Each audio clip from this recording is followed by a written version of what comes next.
이제 두 번째 시간 시작하겠습니다.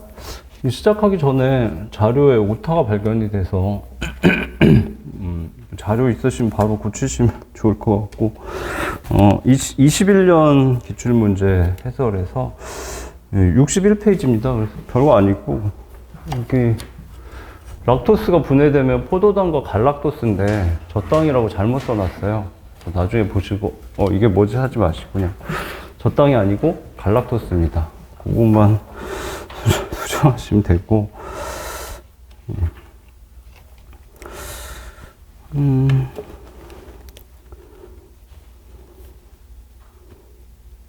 네.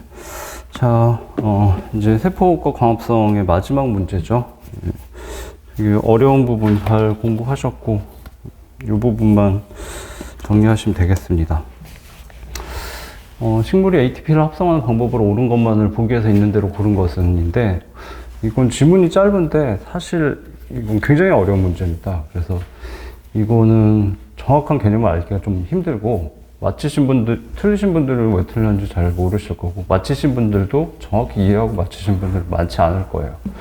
근데 실제 개념을 보면 상당히 어렵고 복잡한데 이런 문제 다시 나올 것 같지는 않은데 좀 이 문제를 이해하시면 깊이 있게 내용을 이해하실 수 있기 때문에 한번 공부하시는 건 도움이 될 거라고 생각합니다. 자, 인산화 부분인데 이렇게 정리를 하죠. 인산화는 아까 보셨듯이 기질 수준 인산화와 화학 삼투적 인산화가 있습니다. 규모가 굉장히 크죠. 얘는 광합성의 광인산화와 세포호흡의 산화적 인산화를 포함하는 개념이죠. 그래서 인기화 광산 뭐죠? 석탄을 캐던 광산이었는데 금맥이 발견돼서 인기가 좋아졌다. 뭐 그런 식으로 두 문자로 기억하시면 되고요. 이 개념을 좀 날카롭게 물어보면 어렵거든요. 자, 아까 많이 설명드렸는데 그걸 자세히 좀 말씀드리면 처음에 인산화인데 세포과 광합성에서 인산화는 대부분 ATP 합성을 의미합니다. 근데 실제로 인산화는 ATP 합성과는 다르죠. 어떤 물질이든 인산기를 붙이면 인산화가 되는 거죠. 예로 해당 과정 첫 번째가 글루코스인데 글루코스 6포스페이트로 바뀌죠. 글루코스에 인산기가 붙었죠. 그럼 글루코스는 인산화된 겁니다. 그래서 이 ATP 합성은 세포과 광합성에서는 ADP에다가 인산기를 붙여서 ADP가 인산화되는 거죠. 그래서 ATP 합성과 같은 말인데 이 ATP 합성은 인산화에 포함되는 개념이죠. 그거를 알고 계셔야 되고 인산화는 훨씬 더 범위가 넓죠. 근데 이제 여기서는 이제 ATP 합성만을 말하게 되는 거죠. 그리고 기질 수준 인산화와 화학 삼투적 인산화는 규모가 아예 다르다. 여기에는 생체막이 꼭 필요하다는 거 기억하시면 되고 그렇게 식별하시면 되고 화학 삼투적 인산화에는 이 두 가지가 있죠. 광인산화와 산화적 인산화. 광인산화부터 말씀드리면 광합성에서 세 단계라고 생각하시면 됩니다. 첫 번째, 빛 에너지가 투입이 된다. 두 번째, 그게 결국 화학 삼투 상태를 만들어내게 되죠. 프로톤 펌핑에 의해서 막을 중심으로 한쪽에 프로톤의 농도가 높고 한쪽은 낮은 상태가 되는 거죠. 그리고 마지막 결과적으로 ATP가 합성되는 거죠. 인산화가 되는 거죠. 그다음 산화적 인산화는 컴플렉스 1, 2, 3, 4에 전자가 전달되면서 컴플렉스 1이 전자를 받으면 수소를 받는 것과 효과가 같죠. 그래서 환원되고 다시 컴플렉스 2에 전자를 던져주는 순간 컴플렉스 1은 다시 산화가 됩니다. 컴플렉스 2도 전자를 받는 순간 환원, 던지는 순간 산화죠. 그래서 컴플렉스 1, 2, 3, 4가 환원, 산화를 계속 반복하는 과정에 의해서 결국 두 번째 단계 화학 삼투적 상태를 만들어내죠. 그 다음에 마지막에 ATP 합성이 이루어집니다. 그래서 다 화학 삼투적 단계를 거쳐서 ATP를 합성하기 때문에 화학 삼투적 인산화에 포함이 되는 거죠. 근데 그걸 방금 말씀드린 것처럼 세 단계를 다 용어에 이름에 집어넣을 수는 없으니까 얘는 광인산화, 얘는 산화적 인산화라고 간단히 붙이는 거죠. 그래서 광인산화의 광은 화학 삼투 상태가 된 에너지원이 어디서 왔는가를 설명하는 거고 산화적 인산화의 산화적이란 말은 화학 삼투 상태가 되기 위한 과정이 무엇이었나를 표시하는 거죠.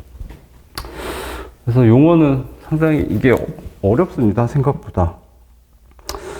자, 그걸 바탕으로 이제 풀어보시면, 지문을 보시면 이제 답이, 이거 1번이라서 얘만 제외하고 기억, 니은, 디귿은 맞습니다. 근데 주의하실 점은 기질 수준 인산화가 아니라 식물이 기질 수준 인산화에 의해서 ATP를 합성한다. 이게 생략되어 있는 거죠. 식물이 산화적 인산화를 이용해서 ATP를 합성한다. 그리고 들어가기 전에 한 가지 더 주의하실 점은, 첫 번째 주의하실 점은 식물은 미토콘드리아가 없다라고 착각하기가 좀 쉽습니다. 식물은 광합성, 그러니까 엽록체가 있다.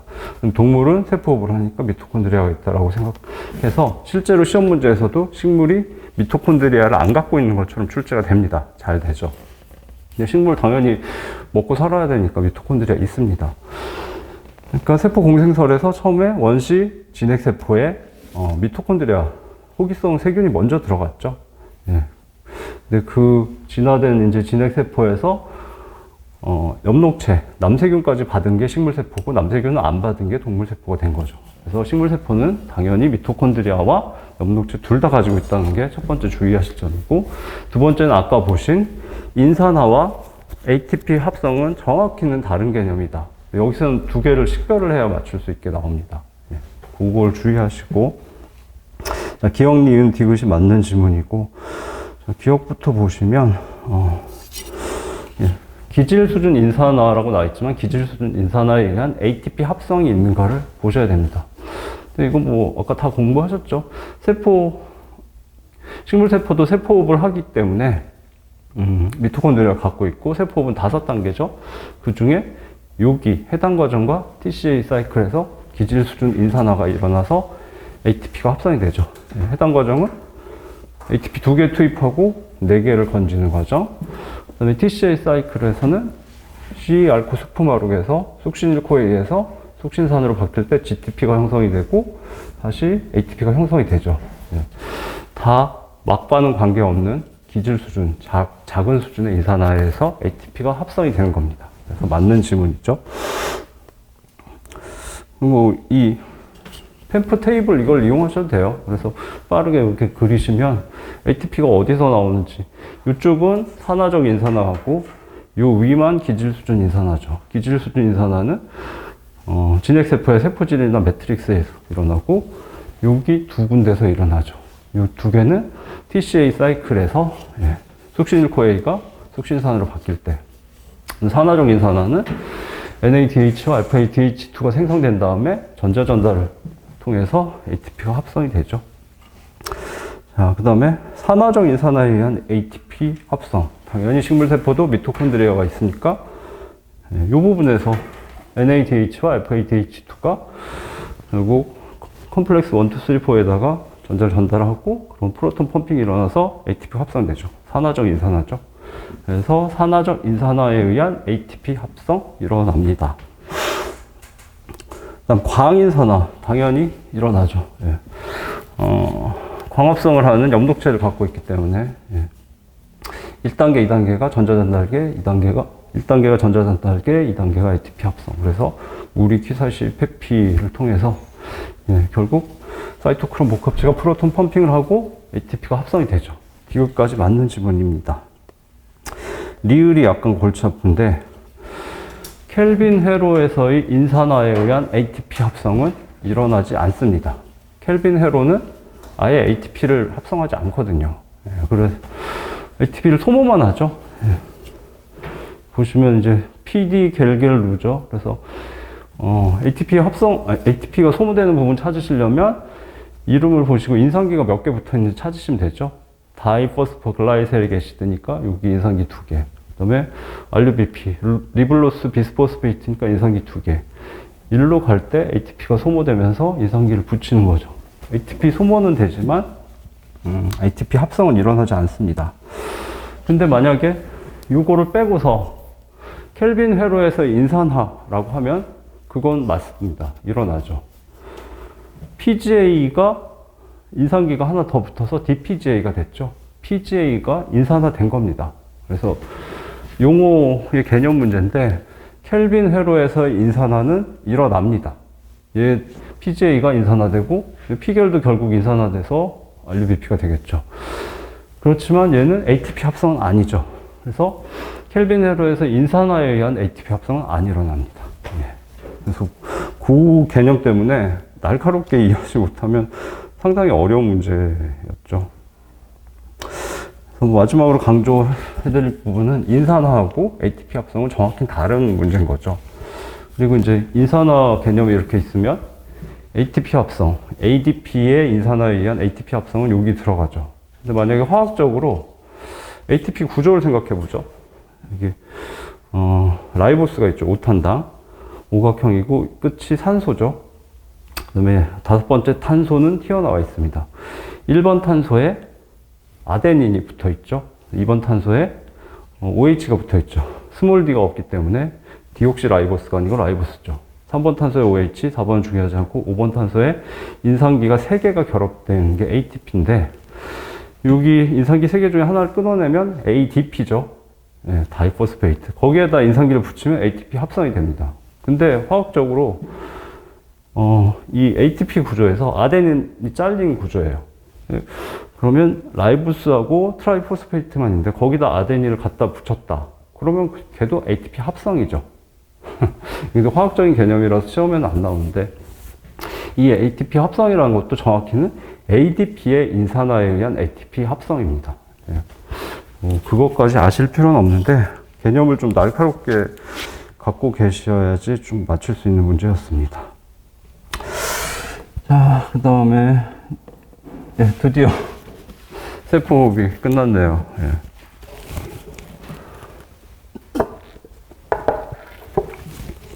세포호흡과 광합성은 무조건 정복해야 되는 부분이니까 기본에 충실하게 공부하시면 기출문제들이 그렇게 어렵지는 않으실 거예요. 그래서 기본을 좀 반복하는 방식으로 정복하시기 바라고요. 자, 다음 신경세포에서 일어나는 활동 전이 문제입니다. 신경세포는 생리학의, 인체 생리학의 신경계인데 신경계가 중요도에 비해서 사실 많이 안 나왔습니다. 그러니까 순환계가 많이 나왔는데 대부분 쉬웠고 내분비계가 많이 나왔는데 좀 어려운 문제가 많았고 면역계도 3문제 정도. 네. 근데 신경계가 2문제가 딱 나왔죠. 교감신경계하고 활동전이. 교감신경계는 이제 보셨고 얘는 신경계 일반 이론에 관한 거고 그 정도는 당연히 공부하셔야 되고 활동전이 굉장히 중요합니다. 근데 이제 딱 한 번 나왔고, 뭐 10년에 한 번 정도 나오는 빈도는 적당한 것 같고, 주의하실 부분은 활동전이 다음에 이제 뉴런에서 다음 뉴런으로 신호를 전달할 때 시냅스가 있죠. 예. 그래서 뉴런 축색돌기 말단까지는 전기 신호, 활동전이로 전달하고 마지막에 화학물질 딱 터트리죠. 신경전달물질. 아세틸콜린이 가장 흔한데 터트리면 얘가 다음 뉴런의 수상돌기에 수용체에 결합하면서 다시 다음 뉴런에서 액션 포텐셜 활동 전이가 발생해서 전기적 신호를 전달하게 되죠. 뉴런과 뉴런 사이에 신호를 전달하는 게 시냅스인데 시냅스도 상당히 중요합니다. 그래서 다음에 나온다면 시냅스가 유력하고 또 하나는 근육 수축이 생물학에서 무조건 중요한데 한 번도 안 나왔습니다. 그래서 뭐 언제든 나올 수 있으니까 그 테마 정도는 기본서를 통해서 잘 공부하셔야 되고요. 자, 활동전인데 그림하고 보시면 그렇게 어렵지 않습니다. 근데 중요도는 높으니까 여기 자료 내용 정도는 정복하셔야 되고 자, 우선 뉴런부터 보시겠습니다. 신경세포죠. 이게 뉴런의 구조인데 일반 세포에 해당하는 신경세포체가 있고 여기에는 수상돌기들이 이렇게 나와 있죠. 나뭇가지 숫자니까 모양상자죠. 그래서 나뭇가지 모양으로 나와 있는데 신호를 많이 잘 받기 위해서 이렇게 나뭇가지 모양으로 형성이 되어 있습니다. 그 다음에 축색돌기 또는 축삭돌기라고도 했는데 엑손이죠, 영어로. 얘는 다음 뉴런이나 뭐 근육이나 이런 부분으로 신호를 전달하기 위해서 길게 나와 있죠. 터미널 버튼 한국어로 뭐 적성한 게 없어요. 모르셔도 되는데 이 부분에 이제 아까 화학물질, 신경 전달 물질이 있다가 분비를 하게 되죠. 그 다음에 이 축색 돌기는 마리집으로 이렇게 말려 있는 경우가 많은데 원래 이름은 마이얼린 쉬스입니다. 마이얼린은 물질 이름이고 그러니까 전선의 피복 같은 전기가 빠져나가지 않는 절연 물질이죠. 쉬스는 칼집이에요. 옛날에 칼을 넣는 가죽 지갑 같은 걸 말하는데 또 옛날에 용어가 미엘린 수초라고도 했고 미엘린 초라고도 했습니다. 그래서 어느 용어로 나올지 사실 모릅니다. 그래서 다 봐두시는 게 좋고 얘는 전기가 빠져나가지 못하게 하는 피복 역할도 하고 중간에 랑비의 결절이라고 비어있는 부분이 있죠. 그래서 전기적 신호가 점핑한다고 하죠. 여기서 여기로 팍 뛰고 팍 뛰고 팍 뛰고 팍 뛰고 해서 마리집으로 쌓여있는 뉴런은 전기 신호가 굉장히 빠르게 전달이 됩니다. 이 마리집이 없는 걸 민마리집이나 넌 미엘리네이티드 쉬스 뭐 이렇게 표현을 하는데 걔는 전달 속도가 느리죠. 그 다음에 얘는 사실 다른 세포들이 이렇게 동글동글 말아줍니다. 그래서 만들어지기 때문에 이름을 한국에서 마리집이라고 붙인 것 같아요. 이 부분이 아까 말씀드린 신경전달물질이 터져서 나오면 다음 뉴런의 수상돌기에 있는 수용체들이 그 신경전달물질하고 결합해서 다시 여기서 전기적 신호를 전달하게 되죠. 이 부분이 시냅스고 정확히는 케미컬 시냅스인데 그 부분도 출제 가능성이 있으니까 공부를 잘 하셔야 됩니다. 자, 다음 활동전이고 아까 그 뉴런 내부에서 이렇게 활동전이가 생겨서 옮겨가는 내용을 공부하셔야 되는데 용어들이 좀 익숙치 않아서 그 부분이 조금 힘드실 거예요. 자, 일단 4단계 정도로 보통 구별을 합니다. 그래서 분극 단계, 이거 휴지기에, 그다음 탈분극 단계, 재분극 단계, 과분극, 그다음 불응기인데 분극은 뉴런의 핵심은 스피드입니다. 그래서 빠른 시간 내에 신호를 끝까지 전달해야 되죠. 그래서 내가 움직이려고 할 때 뛰려고 할 때 바로 다리 근육이 움직여줘야 되고 급박한 화재나 이럴 때도 위험하기 때문에 뉴런 스피드가 중요하기 때문에 평상시에 소디움 포타슘 펌프가 작용을 해서 뉴런 내부에 소디움 3개를 ATP 하나를 소모하면 소디움 포타슘이라고 합니다. 나트륨 칼륨 펌프란 말은 원래 생물학에서는 잘 안 써요. 소디움 포타슘 펌프고 소디움하고 나트륨하고 같은 말이죠. 포타슘하고 칼륨하고 같은 말이고 소디움 포타슘 펌프라고 부르고 소디움 나트륨을 3개를 바깥으로 퍼내고 포타슘 칼륨을 밖에서 2개를 집어넣습니다. 그래서 계속 펌핑을 하면서 굉장히 긴장된 상태를 유지하죠. 그래서 안쪽은 마이너스, 바깥쪽은 플러스로 극이 갈라져 있는 상태를 긴장되게 유지하는 겁니다. 그래서 극이 갈라졌다고 해서 분극이라고 하죠.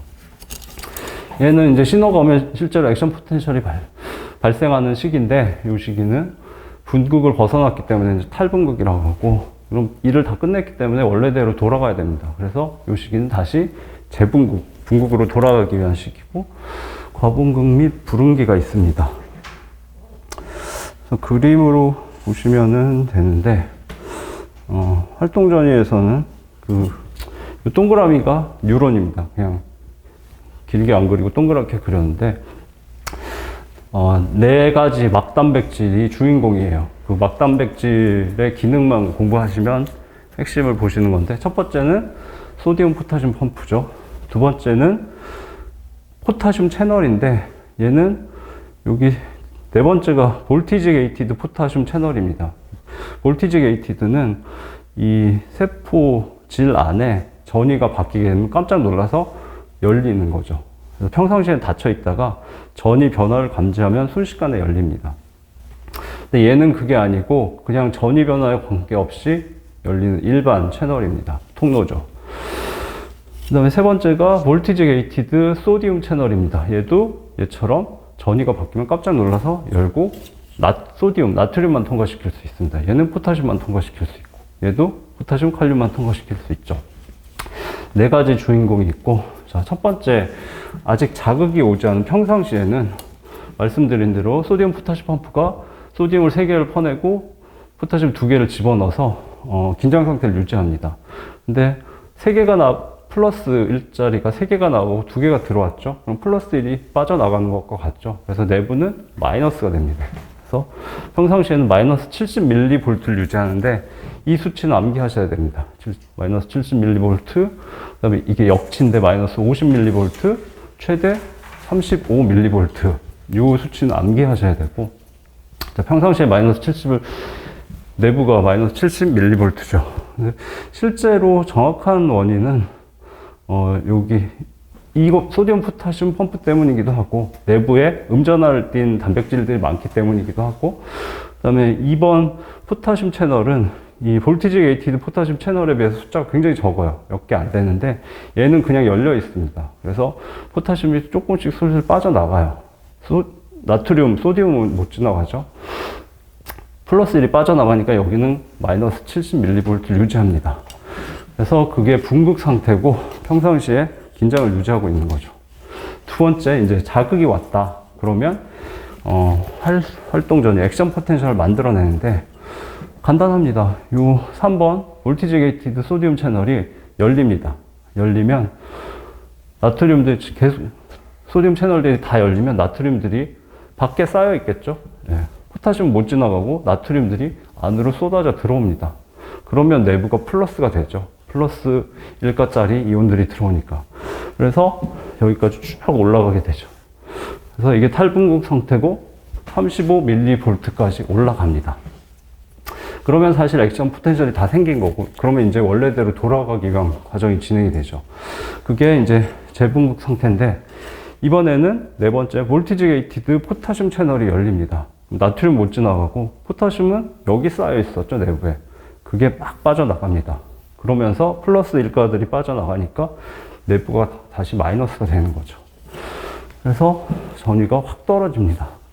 근데 뭐 여기 과분극 상태도 잠깐 나타나죠. 이 포타시움 채널이 조금 늦게 닫히기 때문이라고 하는데 뭐 이유는 모르셔도 되고 과분극이 잠깐 일어납니다.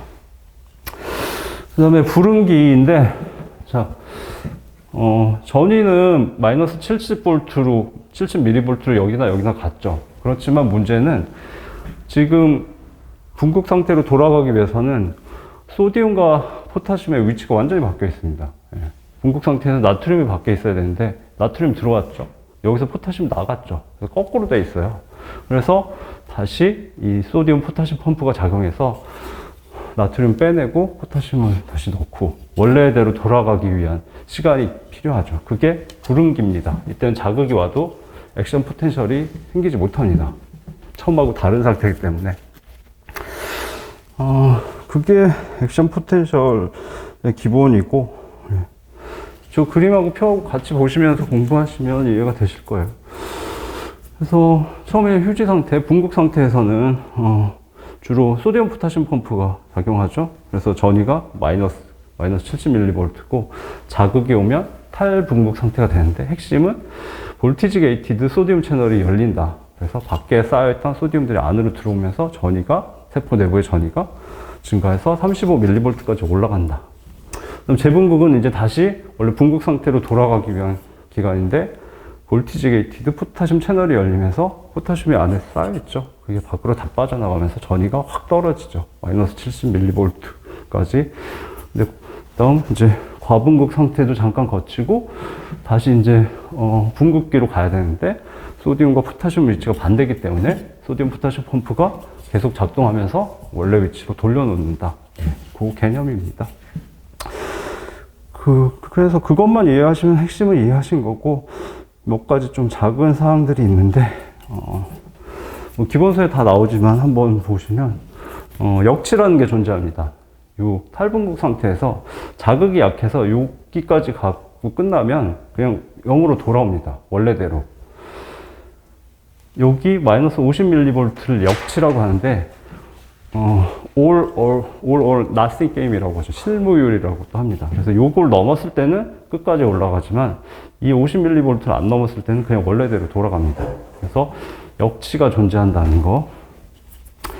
그 다음에 요 볼티지 게이티드 소디움 채널하고 볼티지 게이티드 포타슘 채널은 약간 양성 피드백하고 비슷한 원리를 갖습니다. 그래서 이 소디움 채널이 하나가 열리면 소디움이 들어오면서 여기 전위가 변하잖아요. 그러면 주변의 소디움 채널들이 이 볼티지 변화, 전위 변화를 감지하고 빠르게 열립니다.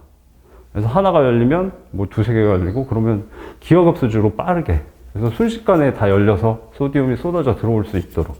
포타슘 채널도 마찬가지죠. 하나가 열리면 주변, 여기 전위가 변하면 주변의 채널들이 빠르게 열립니다. 서서히 열리는 게 아니고. 그래서 볼티지 게이티드는 양성 피드백처럼 하나가 열리면 거의 동시에 다 열린다라는 개념이 중요하고요. 마지막으로 꼬집었을 때 살짝 꼬집을 때가 있고 세게 꼬집을 때가 있죠. 그러면 살짝 꼬집을 때하고 세게 꼬집을 때 뭐가 다른가? 여기 전위가 세게 꼬집으면 많이 올라갈 것 같죠. 근데 그런 게 아니고, 이게 부름기가 길긴 하지만 여기 밀리세컨드 단위거든요. 여기가 7ms예요.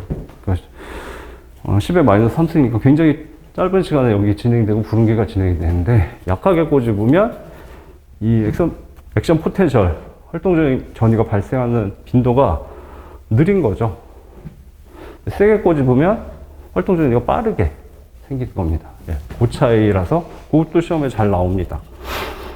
그래서 하여튼 그 추가적인 사항은 세 가지 정도. 양성 피드백 특성이 있다. 그다음에 강한 자극은 이게 액션 포텐셜이 빠르게 된다. 그리고 또 하나가 뭐였죠? 역치의 존재. 세 가지는 기본 수호를 통해서 잘 공부를 하셔야 됩니다. 그래서 그 정도면 잘 공부하신 거고, 그러면 기출문제를 보시겠습니다.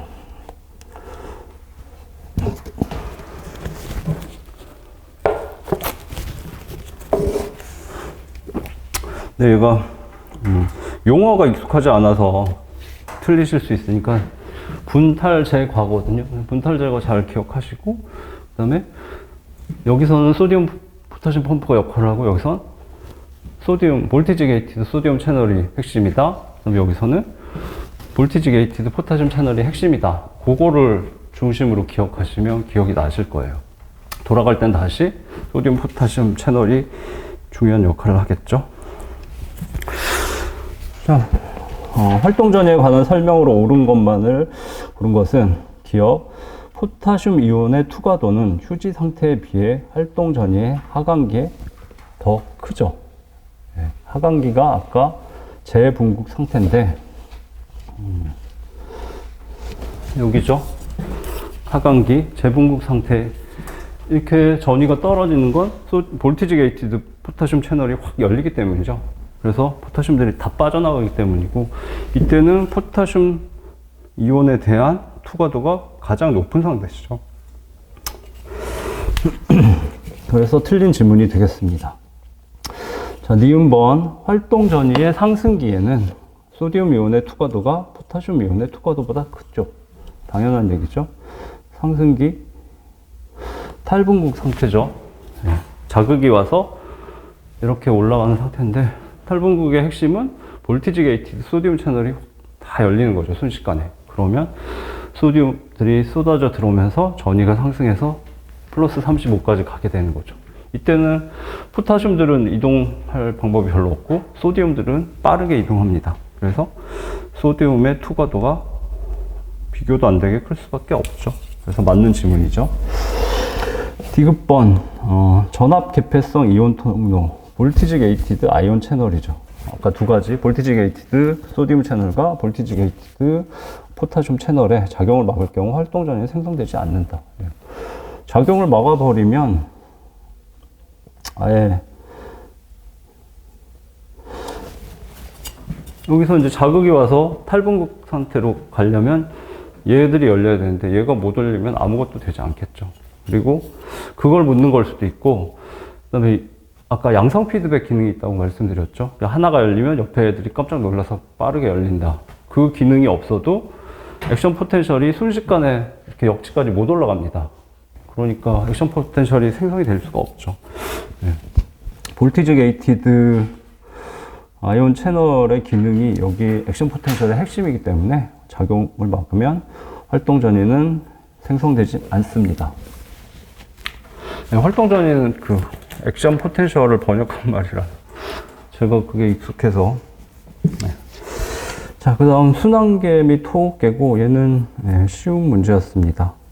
네. 순환계 호흡계는 아까 보셨듯이 한 대여섯 문제 나왔는데 대부분 다 쉬웠기 때문에 기본적인 것만 공부하시면 다 맞추실 수 있는 문제만 나왔죠. 자, 기억번. 헤모글로빈은 효율적 산소 운반을 돕는다. 뭐 당연한 질문이죠. 네, 맞는 질문이고. 근데 이 효율적이란 말이 출제자분은 그 협동성을 의미하신 것 같아요. 내가 몰라도 이 질문을 맞출 수 있었기 때문에 상관이 없는데, 보통 헤모글로빈이 나오면 협동성이 출제가 잘 됩니다. 그래서 그 부분을 아셔야 되고. 자, 헤모글로빈 이 부분은 많이 설명드렸고, 알파 서브 유닛이 대각선으로 이렇게 존재하죠. 베타 서브 유닛이 대각선으로 존재해서 4개의 서브 유닛이 존재하고, 그러니까 4개의 폴리펩타이드가 존재하는 거죠. 그래서 단백질 중에 4차 구조를 형성하고 있죠. 그 다음에 각 서브 유닛의 중심에는 행 그룹이 하나씩 있죠. 행 그룹이 4개가 있는 거죠. 그리고 행 그룹의 가운데에는 철, 이온이 존재하죠. 그래서 사람의 몸속에 혈관이 있으면 혈관 안에 적혈구들이 잔뜩 있죠. 피가 붉은색으로 보이는 이유죠. 그 적혈구 하나를 꺼내서 확대하면 그 안에 헤모글로빈들이 잔뜩 있는 거죠. 예. 자, 근데 헤모글로빈의 협동성이 중요한데, 헤모글로빈은 이제 4개의 소단위체가 있죠. 서브 유닛이 있는데 산소가 각각 철이 하나씩 있기 때문에 산소가 각각 붙을 수 있죠. 4개의 소단위체. 근데 하나의 서브 유닛에 산소가 붙게 되면 그 서브 유닛의 구조가 변합니다. 주변에 3개의 서브 유닛도 구조가 변하면서 산소에 대한 친화력이 높아져요.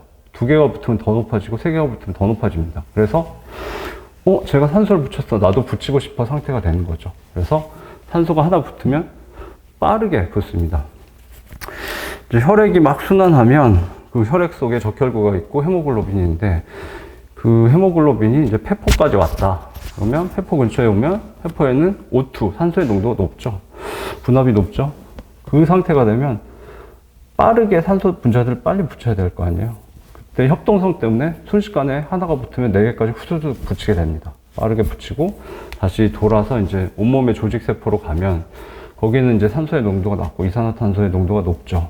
그러면 산소가 하나 떨어지면 서브 유닛의 구조가 변하면서 다른 서브 유닛들도 구조가 다 변하고, 그래서 산소에 대한 친화도가 낮아집니다.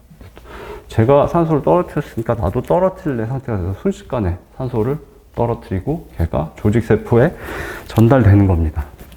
그게 헤모글로빈의 협동성인데, 실제 문제에서는 협동성이 잘 나오니까 뭐 쉬운 개념이니까 잘 이해해 놓으시고. 자, 니은번이죠. 폐순환고리의 경우 동맥보다 정맥의 혈액이 산소 포화도가 더 높다. 예. 이 그림은 직접 그려보셔야 됩니다. 쉬우니까. 그래서 심장이 이렇게 있고, 그 다음에 이제 환자를 눕혀놓은 것처럼 이렇게 그리기 때문에 저쪽이 좌측, 이쪽이 우측이 됩니다. 그 다음에 위쪽은 4개로 갈려져 있는데 경막으로 구분되죠. 위쪽은 방이라고 부르고 아래쪽은 실이라고 부르죠.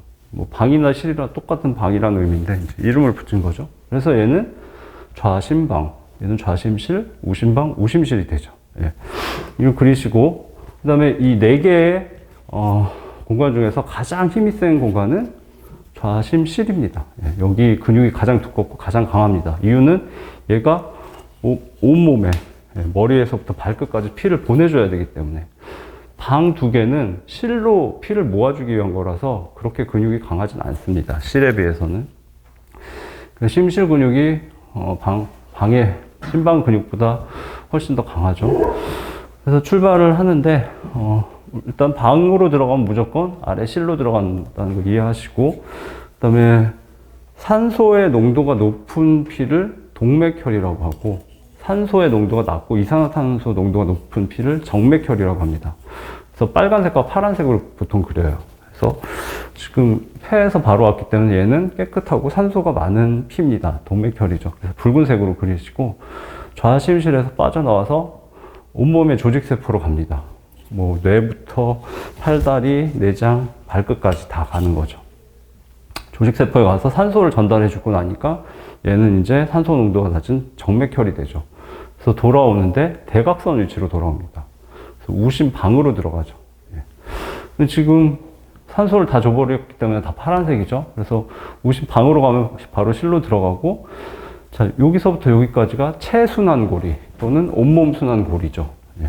서킷이 이제 온몸을 순환하죠. 여기서부터 이제 폐순환, 폐를 순환하는 건데, 자, 아직 산소 농도가 낮죠? 파란색으로, 출발은 실에서 출발하죠. 우심실에서 출발해서 폐로 가서 여기서 이산화탄소를 폐에 전달하고 산소를 많이 받아서 붉은색 피, 동맥혈이 돼서 다시 대각선 위치로 돌아옵니다. 이렇게. 예. 이 그림만 그리시면 뭐 대부분 이해하신 거고요. 근데 주의하실 점은, 동맥과 정맥은 혈관을 말하는 거고, 안에 들어있는 피는 동맥혈과 정맥혈로 구분을 하는데 다릅니다. 자, 체순환거리는 심장에서 멀어지는 게 동맥이죠. 그럼 심장 쪽으로 들어오는 게 정맥이죠. 체순환거리는 동맥에 동맥혈이 들어있습니다. 산소 농도가 높은. 심장으로 들어온 정맥에 정맥혈이 들어있죠. 산소를 줘버렸으니까. 근데 폐순환거리는 반대입니다. 심장에서 멀어지는 동맥에는 산소 농도가 낮은 정맥혈이 들어있어요. 폐로 가는 이유가 산소를 받기 위해서죠. 그 다음에 폐에서 심장으로 들어오는, 심장에 가까워지는 정맥에는 동맥혈이 들어있습니다. 폐에서 산소를 받았기 때문에 동맥혈입니다. 그래서 체순환고리는 동맥의 동맥혈, 정맥의 정맥혈인데, 폐순환고리는 반대입니다. 동맥의 정맥혈, 정맥의 동맥혈. 이게 일반 생물학 시험에서 항상 잘 나와요. 그리고 이 지문도 같은 문제고 표현이 좀 다른 겁니다. 그리고 또 하나 공부하실 거는, 실제로는 여기, 얘는 이제 폐만 돌기 때문에 우심실은 그렇게 좌심실에 비해서 힘이 셀 필요가 없죠. 가까우니까. 얘는 굉장히 좌심실은 힘이 센데, 나오면 바로 대동맥이고, 대동맥이 바로 갈라집니다. 그래서 상대동맥하고 하대동맥으로 갈라지죠. 상대동맥은 머리와 팔, 그러니까 동물의 경우 앞다리까지만 순환을 하고, 하대동맥으로 간 피는 나머지 뭐 내장부터 다리까지 다. 그래서 기본 교재에 있는 그림 보시면 복잡해요. 상대동맥, 하대동맥 이렇게 그리고, 뭐 폐를 양쪽을 나눠서 그리고, 그래서 그 그림만 그냥 보시고 끝나면 안 되고, 이 그림을 한두 번 그려보시는 게 좋습니다. 이해하기 위해서. 그리고 붉은색, 빨간색, 파란색으로 표시하시고. 그러면은 이제 순환계의 핵심들은 다 공부하신 거고, 그래서 보시면 폐순환고리, 여기죠. 우심실에서 폐로 갔다가 좌심방으로 오는 이 폐순환고리의 경우, 동맥보다 정맥의 혈액이 산소 포화도가 더 높다. 동맥보다 이쪽 정맥이 산소가 더 많은 거죠. 그래서 맞는 지문입니다. 아까처럼 다르게 표현하면 폐순환고리에서는 동맥에 정맥혈이 있고 정맥에 동맥혈이 있다 하고 같은 표현입니다. 예. 항상 잘 나오기 때문에 주의하셔야 됩니다. 자, 다음 이거는 쉬운 문제였죠. 동맥, 정맥, 모세혈관 중 모세혈관에서 혈압이 가장 낮다. 아니죠. 예. 혈압은 단순합니다. 심장에서 가까운 동맥은 이제 뭐 체순환고리만 고려하면 좌심실에서 나왔겠죠. 압력은 계속 떨어집니다. 그래서 정맥 끝에 가면 압력이 거의 0이 되죠. 이유는 그냥 파이프에다가 펌프로 물을 쏴주는 거하고 같아요. 가면서 이 유체가 내 벽에 부딪히면서 계속 압력 강화가 일어나서 압력은 계속 떨어집니다. 예. 그래서 가장 압력이 낮은 건 정맥이죠. 실제 정맥은 피가 여기 발끝까지 갔다고 하죠. 그럼 다시 올라와야 되는데 압력이 거의 0이 돼버려서 못 올라옵니다. 그래서 동맥은 혈압으로 이동하지만 정맥의 경우는 정맥 주변에 이제 내장근도 있고 그다음에 근육들이 있어요. 그 근육들이 이렇게 수축하면서 밀어줍니다. 그리고 정맥 내부에는 판막이 있어요. 뭐 3,000판이었나? 3,000판, 2,000판은 이렇게 돼 있고 3,000판은 하나, 둘, 세 개가 돼 있죠. 그래서 여기서 눌러주면 이쪽 방향으로 가지만 눌렀다가 놓으면 다시 돌아오잖아요, 유체가. 그때 이렇게 닫혀서 막습니다. 그래서 올라갈 수만 있고 내려올 수는 없게. 네. 근데 요 그림도 이해하셔야 되는데, 지난번에 보셨죠? 예, 그래서 혈압은 이렇게 되는데, 총 단면적은 모세혈관이 월등하게 높습니다. 그래서 모세혈관에서는 총 단면적이 워낙 높기 때문에 혈류 속도가 거의 0에 가까워지죠. 그 다음 혈류 속도는 직선 속도죠. 동맥과 정맥을 비교하면 되는데, 직경, 총 단면적을 유사하다고 하면 동맥은 압력이 높기 때문에 속도가 빠르고 정맥은 좀 낮다. 그것까지 도출하실 수 있으면 혈압, 혈류 속도에 관련된 건 다 이해하신 겁니다. 자, 그 다음에 이 문제를 제외하고 나머지 3개 문제는 사실 설명드릴 게 거의 없어요. 그래서 이게 이제 좀 내용이 있는 마지막 문제가 되겠습니다. 자, 돌연변이 중에 점돌연변이가 2019년에 출제가 됐죠.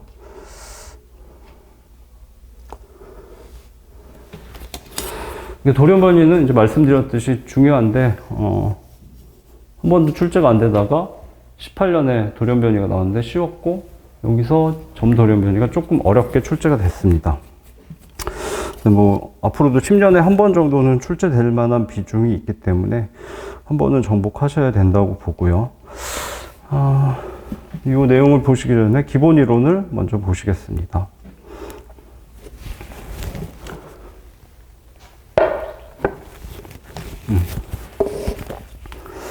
자, 돌연변이는 일단 처음에 염색체 돌연변이와 유전자 돌연변이로 나뉩니다. 네, 사실 염색체하고 유전자 별로 개념 구별이 잘 안 되실 거예요. 처음에 생물을 공부하시면. 근데 아예 규모가 완전히 다르죠. 크기가. 염색체는 사람의 경우 이제 세포마다 46개의 염색체가 있고, 근데 유전자의 경우는 염색체에서 이제 히스톤 단백질을 제거하고 나서 길게 쫙 펴면 굉장히 길겠죠. 근데 사람의 경우 유전자가 한 2만 개 된다고 했으니까 한 염색체당 한 400개가 넘겠네요. 예. 염색체가 46개니까 400개가 넘는 유전자 존재합니다. DNA에. 그러면 유전자는 이 염색체 중에 400개가 배열이 되어 있겠죠. 그리고 사람의 경우 유전자보다 non-coding region, 암호화되지 않은 영역이 사실 더 많거든요. 그래서 염색체는 굉장히 일부이고 얘는 규모가 굉장히 큰 거죠. 규모 자체가 완전히 차이가 있다는 거 생각하시고, 염색체 돌연변이는 쉽죠. 먼저 염색체 구조 이상이 있을 수 있고 염색체 수 자체가 이상이 있을 수 있습니다. 염색체 구조 이상은 이제 사람의 핵형 그림 보시면 이렇게 그리잖아요. 결실은 이만큼이 잘려서 없어진 거고, 중복은 여기가 카피 앤 페이스트 돼서 옆에 또 붙은 거죠. 근데 여기는 잘린 다음에 뒤집어서 붙은 거고, 전자는 일부가 잘려서 다른 염색체에 가서 붙은 겁니다. 그냥 용어만 보고 4개 차이 아실 수 있으면 되는 거고, 염색체 수의 이상은 자, 대표적인 게 이수성 돌연변이와 배수성 돌연변이가 있는데, 배수성 돌연변이 엄청나죠. 예. 사람의 염색체가 46개인데 그 2n이죠. 3n의 경우는 23. 염색체가 69개인 거고 얘는 92개인 거죠. 엄청난 돌연변이고, 근데 실제로 동물에서는 거의 없고 식물에서만 좀 존재하죠. 그다음에 이수성 돌연변이는 얘는 그 숫자가 문제가 있다는 거죠.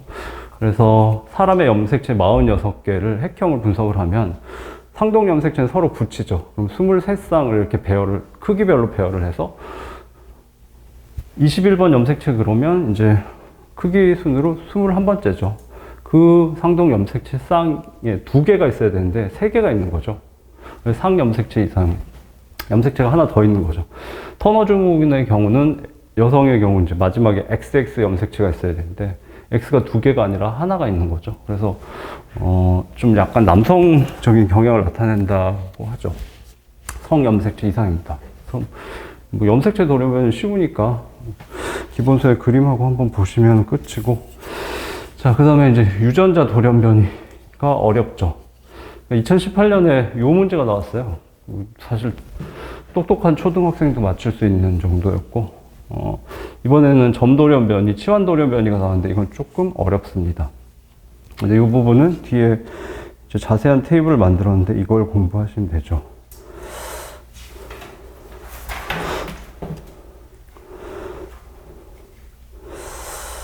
자, 아까는 염색체 자체가 잘리거나 뭐 염색체가 2개, 3개 더 있거나 배수로 있는 거였고, 지금은 염색체에 히스톤 단백질 제거하고 DNA가 쭉 펼쳐졌을 때 거기에 사람의 경우 이제 400개가 넘는 유전자가 있는데 거기 중에 1개, 2개, 3개, 4개의 염기쌍에 대한 겁니다. 뭐 수십 개가 될 수도 있지만 원래 치환 돌연변이하고 염기쌍 하나가 다른 염기쌍으로 치환된 경우 뭐 1개가 될 수도 있고 2개, 3개의 염기쌍이 바뀔 수도 있겠죠. 근데 일단 치환 돌연변이가 있고 삽입 돌연변이가 있고 결실 돌연변이가 있습니다. 이렇게 분류를 하는데 삽입 또는 결실은 거의 결과가 같아요. 그래서 묶어서 그냥 공부하시고, 치환 돌연변이는 점 돌연변이라고 표현을 합니다. 이유는 얘는 굉장히 복잡해요. 한 염기쌍이 교체됨으로써 결과가 되게 다양하게 나타납니다. 그래서 포인트 뮤테이션이라고, 얘는 하나의 염기쌍이 교체된 건데 염기쌍이 한 5개가 교체됐어도 이 하나하나의 결과를 모아서 해석을 해야 됩니다. 근데 이 삽입이나 결실은 30개가 삽입돼도 최종 결과만 보면 되죠. 30개가 결실돼도 최종 결과만 보면 됩니다. 그래서 얘는 수십 개를 따질 수 있지만 얘는 하나만 바뀌었을 때 그것만 공부해도 어렵습니다. 그래서 실제 캠벨의 생물학에 쓰는 용어예요. 포인트 뮤테이션은 치환 돌연변이를 대표하는데 그 이상은 여러분 시험에 나오지 않습니다. 이것만 보시면 되고, 자, 그래서 하나가 치환됐을 때 나타나는 현상들인데 3가지로 일단 나뉩니다. 센스, 미스센스, 넌센스. 센, 미, 넌이죠. 이 용어들 나중에 헷갈리게 되니까 뭐 2문자로 외우시든가. 센스, 미스센스, 넌센스입니다. 센스는 먼저 코돈의 경우에 하나의 아미노산을 여러 개의 코돈이 정의하는 경우가 있잖아요. 그래서 그 부분이 바뀐 거예요. 그러면 자, 돌연변이는 일단 센트럴 도그마에 따라서 DNA에서 DNA 정보가 RNA에 저장되고 그 정보가 다시 아미노산 서열 정보로 바뀌죠. 근데 돌연변이는 DNA에서 변화되는 것만을 일단 생각하시면 됩니다. 실제로는 RNA도 돌연변이가 생길 수 있는데 그 문제는 어렵기 때문에 안 나오고요. DNA가 변화했을 때 따라서 RNA도 변화하겠죠. 그 부분의 한정에서인데,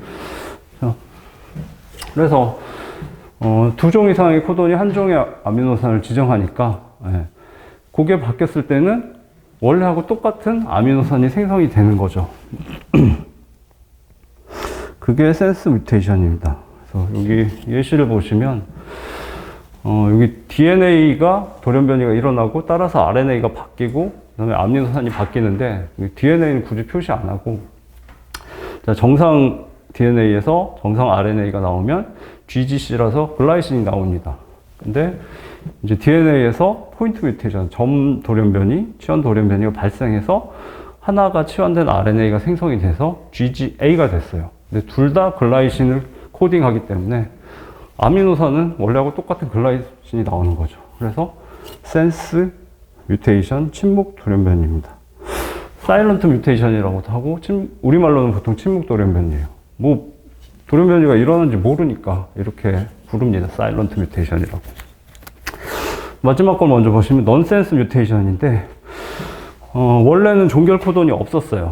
근데 하나가 바뀌면서 DNA가 하나가 바뀌고 RNA 하나가 바뀌고, 그러니까 DNA가 바뀌는 건 DNA는 이중 가닥이기 때문에 염기쌍 하나가 바뀐다고 말을 하고, RNA는 일반적으로 단일 가닥이죠. 그래서 걔는 염기쌍이 바뀌는 게 아니고 뉴클레오타이드 하나가 바뀐다, 아니면 RNA 염기 하나가 바뀐다라고 표현을 합니다.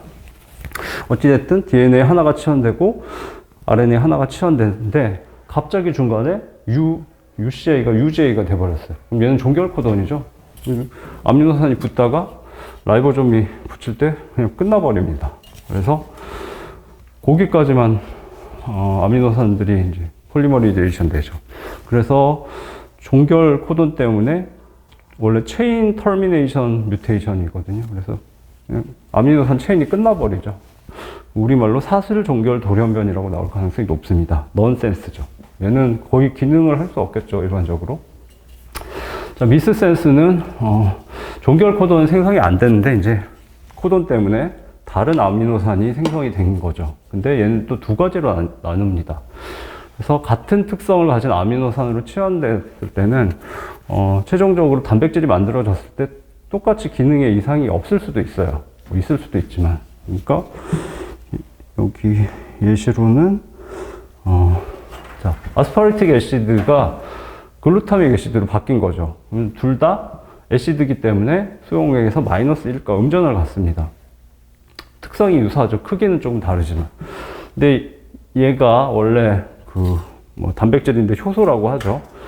액티브 사이트, 그러니까 활성 부위에, 중요한 부위에 있었는데 글루타믹 애시드로 바꿨다 그러면 활성이 없어질 수도 있어요. 근데 단백질이 있으면 수용액상에서 돌아다니기 위해서 바깥쪽 표면에는 보통 극성이나 친수성 아미노산들이 존재합니다.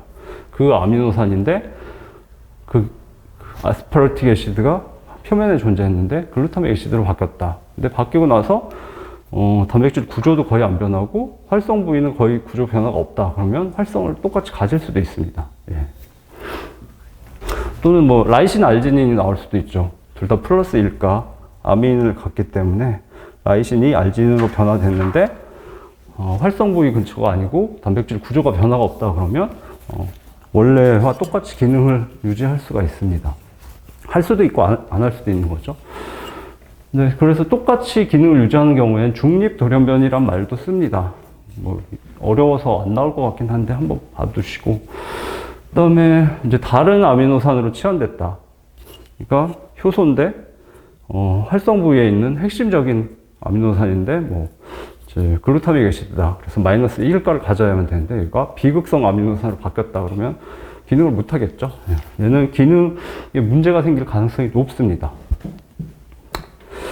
자, 그 다음에 그래서 점돌연변이의 결과는 하나가 치환됐지만 보통 네 가지로 나눠서 기억하셔야 됩니다. 다음 삽입 또는 결실인데 얘는 쉽습니다. 자, 얘는 근데 분류 기준이 3의 배수계가 3의 배수계냐 아니냐로 구분을 합니다. 일단 3의 배수계가 아닐 경우에는 해독틀 이동 돌연변이가 발생해요. 프레임 시프트 뮤테이션인데 얘가 만약에 이제 돌연변이 문제가 다음에 또 나온다면 얘가 굉장히 중요하거든요. 그래서 프레임 시프트가 나오는 게 사실 정상적입니다. 지금은 포인트 뮤테이션에 대해서 나왔고 프레임 시프트가 언급은 돼 있지만 이걸 본격적으로 물어보진 않았거든요. 그래서 다음에 출제되면 얘가 나오거나 아니면 지문 두세 개는 얘로 나오고 그다음에 이것들을 섞어서 5개를 구성할 수 있겠죠. 그래서 프레임 시프트는 중요하기 때문에 프레임 시프트는 쉽습니다. 자, 이제 한 개의 DNA에서 염기쌍이 결실됐다고 하죠. DNA에서 정상 DNA에서 정상 RNA가 나오면 이 형태고 이걸 코돈 테이블에 따라 읽으면 뭐 아스파라진, 글루타민 뭐 이렇게 됩니다. 근데 DNA 한 개가 결실돼서 RNA 한 개도 똑같이 결실이 되겠죠. 그래서 여기 A 부분이 제거가 됐다고 하죠. 그러면 이 코돈을 3개씩 읽죠. 3개씩 끊어 있는 걸 리딩 프레임이라고 합니다. 네, 우리말로 해독틀이라고 하죠. 프레임인데 이 프레임이 깨지죠. 깨지면서 이동합니다. 그래서 얘가 없으니까 다음부터 읽을 때는 라이보솜하고 tRNA가 결합할 때 얘가 없으니까 ACC까지 읽고 AAU까지 읽고 GGG까지 읽고 이런 식으로 바뀌어버립니다. 그러면 이후에는 완전히 다른 아미노산들이 쫙 붙어버리죠. 예. 이게 프레임 시프트고 아미노산으로 해석될 때는 완전히 다른 단백질이 돼버리죠.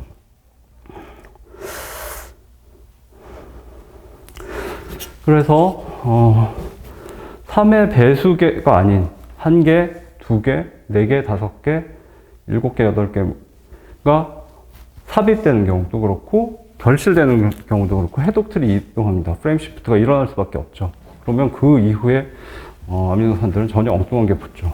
그리고 종결 코돈이 저 뒤에 있었는데 프레임이 이동하면 종결 코돈도 없어질 거고 중간에 없던 종결 코돈이 생겨날 수도 있고. 예.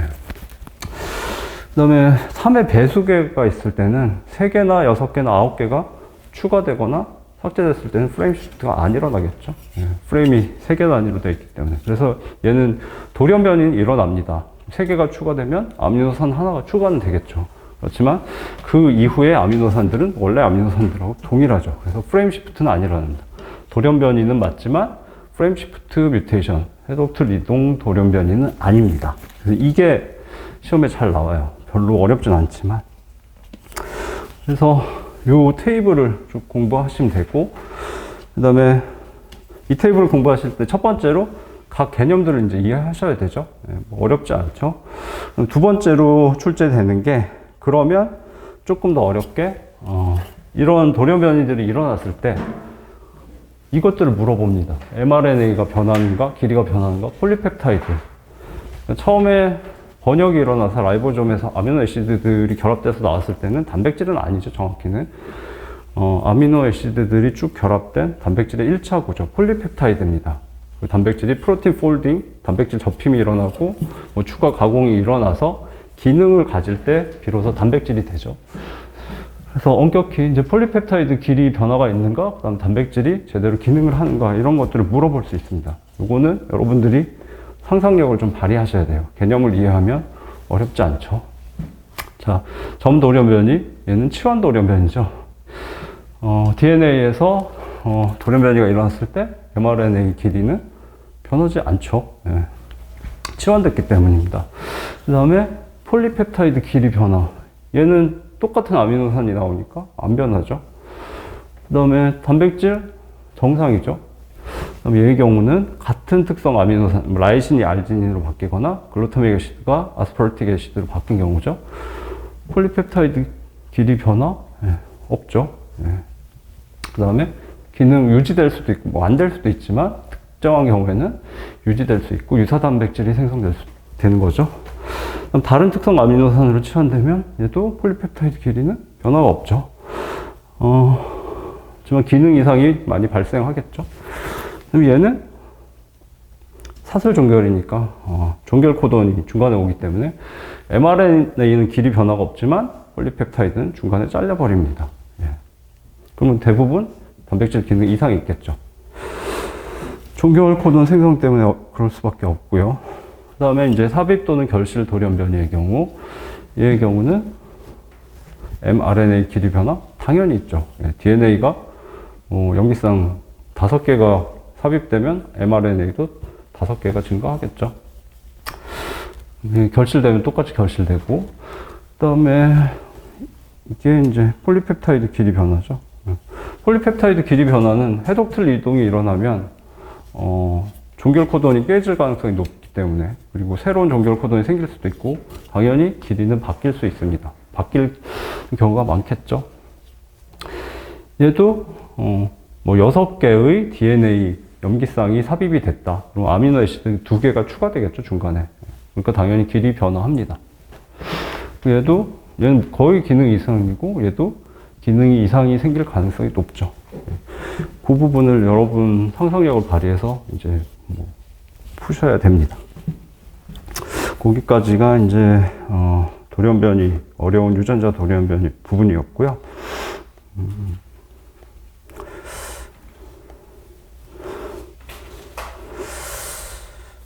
자, 그래서 마지막으로 이제 주의할 점만 다시 복습으로 써놨는데, 점돌연변이, 포인트 뮤테이션은 얘는 삽입이나 결실이 아니고 치환이죠. 무조건 우리는 하나가 치환된 것만 공부합니다. 그리고 캠벨에도 하나만 나와요. 여러 개는 그 결과들을 복합해서 해석해야 되기 때문에. 포인트 뮤테이션, 치환 돌연변이는 해독 틀 이동 돌연변이, 프레임 시프트가 절대 일어날 수 없죠. 치환이니까. 예. 두 번째, 3의 배수계가 삽입되거나 결실된 돌연변이도 프레임 시프트가 일어날 수가 없죠. 예, 주의하셔야 쉽죠. 그 다음에 이제 1개, 2개, 4개, 5개. 3의 배수가 아닌 염기쌍이 삽입되거나 결실됐을 때만 프레임 시프트가 일어난다. 자, 그래서 이제 기출을 풀어보시면 되겠습니다.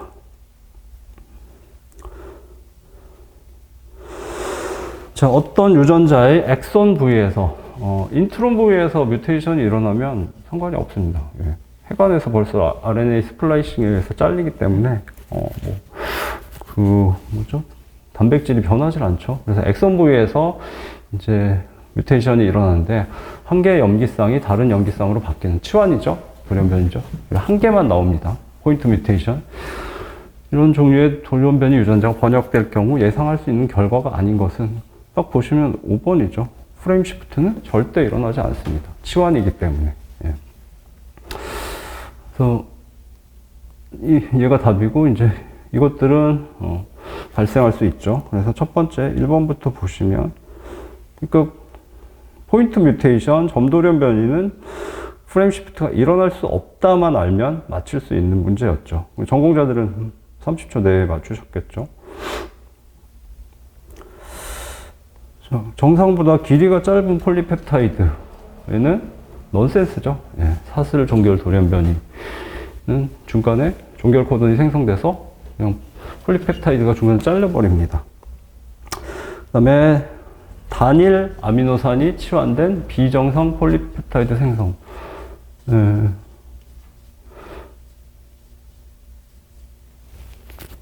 그쵸. 미스센스 중에 두 번째죠. 예. 다른 특성 아미노산으로 치환된 경우에는 거의 단백질이 기능을 못하게 되죠. 그걸 말하는 거고. 사실 이렇게 표현은 아까 그 4개하고 정확히 일치하진 않을 수도 있습니다. 근데 어차피 답은 나와 있고 이것부터 보셔야 되겠네요. 정상에 비해 아미노산 서열은 다르지만 기능 차이는 없는 폴리펩타이드. 미스센스 중에 첫 번째죠. 글루타믹 애시드가 아스파르틱 애시드로 바뀌었거나. 그래서 아미노산 하나는 달라졌지만 기능은 다 할 수 있는 경우. 그래서 미스센스의 첫 번째를 말한 거고 여기 설명들은 좀 중복해서 붙였네요. 예. 정상과 동일한 폴리펩타이드는 첫 번째 센스 뮤테이션이죠. 예. 침묵 돌연변이, 사일런트 뮤테이션. 코돈이 여러 개 있기 때문에 하나의 아미노산을 코딩하는 코돈이 여러 개 있기 때문에 그게 바뀐 경우는 똑같은 아미노산이 생성되죠. 정상적인 폴리펩타이드가 나오고 단백질이 기능합니다.